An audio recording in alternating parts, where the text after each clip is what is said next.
Saludos. Ha pasado casi una semana de que el huracán Irma se alejó de Cuba tras azotar casi toda la costa norte de nuestro archipiélago de oriente a occidente. Durante aquellos interminables días dejó una estela de daños humanos y materiales sin precedentes en los últimos 50 años. Antes del huracán era la persona más buscada de Cuba y en el ciberespacio.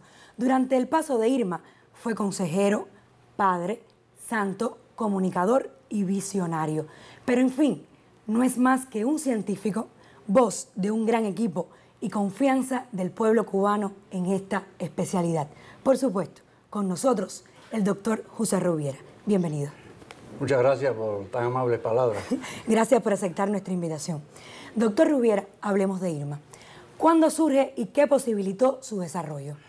Bueno, Irma surge en el Atlántico lejano y lo que posibilitó su desarrollo fue la alta temperatura de la superficie oceánica y también en las capas más altas del océano.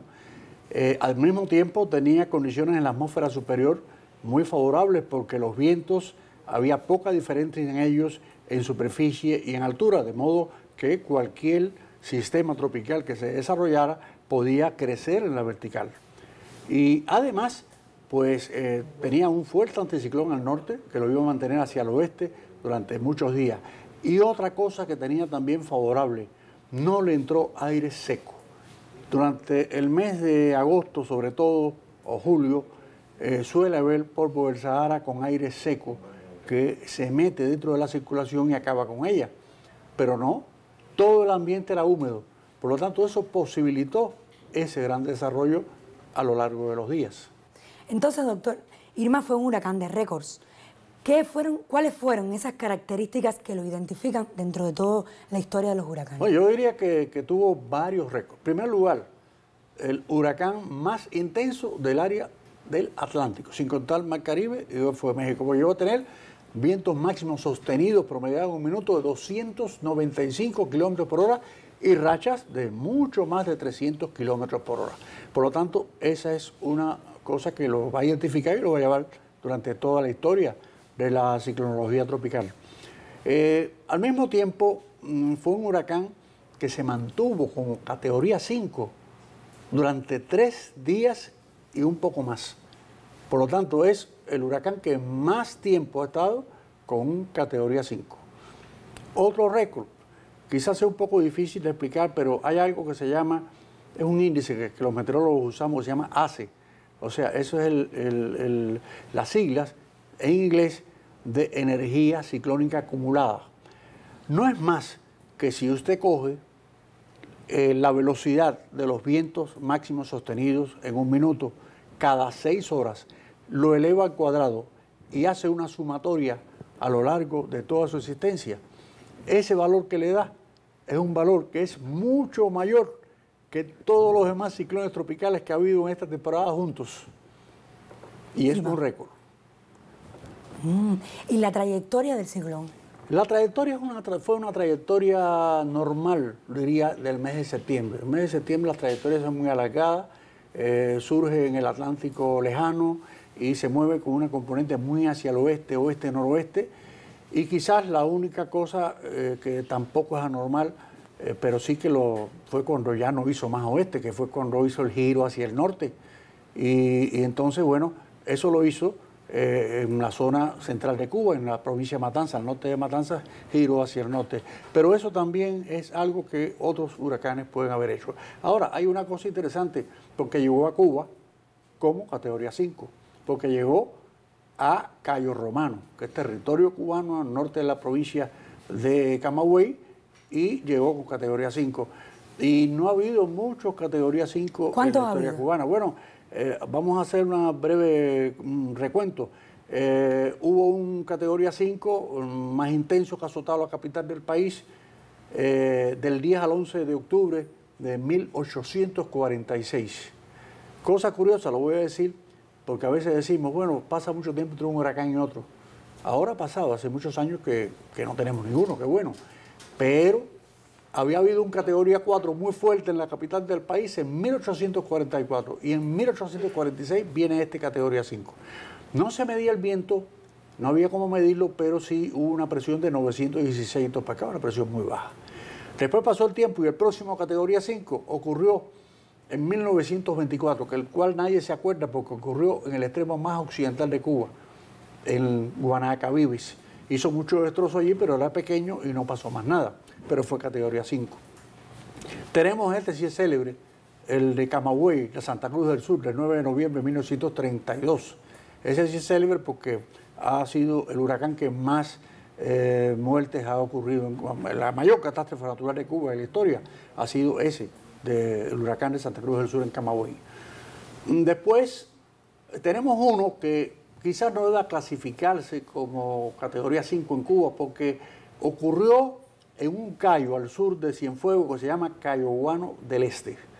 Ese cayo había una estación de la Marina de Guerra, del Observatorio Nacional, que pertenecía a la Marina de Guerra en aquel entonces, y midió rachas de 280 kilómetros por hora. Pero se debilitó y cuando llegó al territorio cubano era categoría 3, cruzó por los límites antiguos entre la provincia de Las Villas y la provincia de Matanzas. Destruyó muchos centrales azucareros y también hizo mucho daño en las cosechas, pero no llegó a tierra firme cubana como categoría 5. Y bueno, por último tenemos a Irma. Y doctor, ¿quiénes viven? Perdón, una cosa que diferencia a Irma en categoría 5 de los demás categorías 5 es que todos los otros han venido del sur, porque han sido huracanes de octubre que se forman en el mar Caribe Occidental y suben hacia el norte, atravesando Cuba. Pero Irma no fue así. Es el único categoría 5 que nos afecta fuera de octubre, mes de septiembre, y fue con trayectoria de este a oeste. Claro que es diferente, ¿verdad, doctor? Y también dicen los testimonios en el litoral norte de La Habana, que ni la tormenta del siglo hizo que hubiera tantas inundaciones costeras en La Habana. ¿Por qué tanto mar dentro? Bueno, ese es otro récord. Ese es otro récord. La altura de las olas alcanzadas aquí en el litoral norte de La Habana con Irma ha sido récord. ¿Y por qué ha sido eso así? Porque Irma tenía un cuerpo de la tormenta muy grande, era un diámetro muy grande. Fíjense que los vientos de tormenta tropical tenían, digamos, 315 kilómetros cada lado. Quiere decir que vendrían siendo 630 kilómetros de los vientos de tormenta tropical. Los vientos de huracán 110, que serían 220 en diámetro. Y además, ya al final, cuando se aproximó más a La Habana, venía más lento, porque estaba aproximándose el momento de torcer su rumbo hacia el norte. Por lo tanto, todas esas circunstancias, las horas en que batió, porque también fue un huracán que batió por mucho tiempo, precisamente por su diámetro, que ocupaba una gran parte del territorio cubano, pues fue lo que dio lugar a que hubiera ese otro récord, el récord de la gran marejada y de la gran inundación costera que hemos tenido en la capital. Ya saliéndonos un poco de Irma, continuamos en temporada ciclónica hasta el 30 de noviembre. ¿Cómo se prevé este cierre de temporada? Es difícil poder hablar de qué va a pasar en el futuro, pero sí, en vista a lo que ha ocurrido y en vista a cómo se está conformando la atmósfera, pudiéramos decir que esta temporada es muy activa. En primer lugar, muy activa.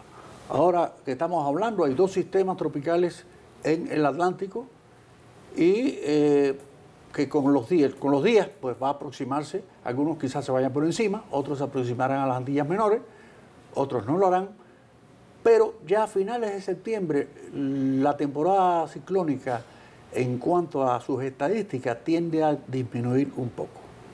Pero cuidado, porque viene el mes de octubre. Muy activo en Cuba. Y el mes de octubre, la temporada de huracanes tiene un segundo pico. El primer pico es el 10 de septiembre, en esos alrededores. Y el segundo pico es en la segunda decena de octubre. Y cuando vemos en Canal Caribe, ponemos los mapas de temperatura del Caribe. Observen que la temperatura está altísima, 29, 30, 31 grados en el agua y en la superficie subyacente. Eso es energía. Por lo tanto, no quiere decir nada, porque ojalá no pase nada. pero quiere decir que tenemos que atender. No se ha acabado la temporada de huracanes en Cuba, no se ha acabado. Y por lo tanto tenemos que estar atentos a cualquier cosa que se forme en el Mar Caribe. Más nada, a lo mejor no se forma nada y ojalá que no. Doctor, se habla mucho del cambio climático. Usted que por décadas ha vigilado los ciclones tropicales que han pasado por nuestro Caribe, yo le pregunto, ¿usted nota que hay un crecimiento en la frecuencia e intensidad de estos fenómenos? Bueno, en la frecuencia no. Es más, el IPCC, el Panel Intergubernamental de Cambio Climático, no ha podido establecer, es muy difícil poder establecer la frecuencia. Y puede ser que la frecuencia no cambie, pero lo que sin duda está cambiando, es la intensidad. En este siglo XXI en que estamos, que tan solo han pasado 16 años, vamos para 17, se han formado los huracanes más intensos de nuestra área geográfica, todos ellos. Y sin duda alguna hay más huracanes intensos y también más lluviosos. Y eso es precisamente lo que dice el IPCC en su último informe, que en un entorno de cambio climático los huracanes tendrían más energía, tendrían más fuerza, más intensidad y además que serían un 20% más lluviosos. Cuando vemos el Harvey, lo que pasó en Texas, vemos que eso fue un Flora prácticamente. O sea que indiscutiblemente yo pienso que sí, que los huracanes en estos años en que la temperatura del planeta se ha incrementado, en estos años del siglo XXI, han sido los años en que cada año es más alta la temperatura del planeta. Por lo tanto, algo está ocurriendo y los huracanes son más intensos y son más lluviosos. Y pienso que ese es un factor de preocupación y que debe hacer que nos adaptemos, porque eso, si no lo podemos cambiar, no lo podemos cambiar, pero sí podemos adaptarnos con mejores medidas de protección. En los últimos días hemos visto que usted se ha vuelto una persona imprescindible para los cubanos. Hasta le han hecho un poema, le leo, que ya Cuba tiene un santo, porque cuando está soplando todos rezan a Rubiera. El lío es que en ventoleras y cuando todo está malo, todo el mundo dice, mi hermano, que me pongan a Rubiera. ¿Usted es consciente de lo seguro que se sienten los cubanos con su información? Sí, yo pienso que ese es un fenómeno que tiene que ver con los años, que tiene que ver también con la experiencia, que tiene que ver con la forma en que yo trato de hablar. Yo trato de hablar sencillo para todo el mundo. Pero también es verdad que estamos formando gente, porque nadie es eterno aquí, y estamos formando muchachos muy buenos. Ahí lo hemos visto. Y muchachos que están en contacto con nosotros como profesores en la universidad, en el ISTEC, la carrera de meteorología, y después aquí en el centro de pronóstico. Por lo tanto, son muchachos que, claro, se acaban de graduar hace unos pocos años. Tienen que coger más experiencia, tienen que coger... la meteorología es como la medicina. Usted necesita experiencia, porque no siempre ve todo, digamos, del primer momento. Cuando yo llegué por primera vez a trabajar en el centro de pronóstico, hace muchísimos años, yo veía el mapa y decía, ¿cómo esta gente puede ver eso ahí? Y sin embargo, ahora yo veo un mapa así y ya lo veo todo claro. Eso es la experiencia, es lo único que pasa. Para hablar de este peligroso sistema, los dejo con el doctor José Rubiera. Bienvenido. Muchas gracias, Eliel. Y bueno, ya ven ustedes que tenemos nuestros alumnos aventajados. Y bueno, ya estamos aquí. Entonces, Rubiera, el mensaje, la fórmula para dar un buen parte del tiempo. Yo pienso que el mensaje y la fórmula para dar una buena información meteorológica es simplemente hablar las cosas de la manera más sencilla que usted las puede decir. La meteorología es una ciencia, pero los que me escuchan o me ven no tienen por qué ser meteorólogos, no lo son. Y entonces yo siempre trato de que como si fuera mi madre ya fallecida, o mi hermana, o mis amigos, o mis hijos, trato de hablarle un lenguaje sencillo que todo el mundo entienda. Y trato de, a veces también eso viene, no sé, algo que uno tiene, ¿no? Quizás un don que uno tiene que le hace ver las cosas con ejemplos muy sencillos. Y entonces trato de seguir toda la información y además seguir la lógica de los procesos. Porque usted tiene que seguir la lógica de los procesos que están ocurriendo y decir, pasó esto, pasa esto y pasará esto. O pensamos que pasará esto. Pienso que por ahí está la cuestión en que no lo he pensado mucho. Gracias, doctor. Me ha sorprendido con lo que... Gracias, doctor Rubiera, por enseñar a sus alumnos y también por enseñar a todo el pueblo de Cuba, por aconsejar, por prevenir y sobre todo por estar con nosotros. Muchas gracias. Muchas gracias en nombre del pueblo de Cuba. Gracias por estar con nosotros y a usted, gracias por su sintonía.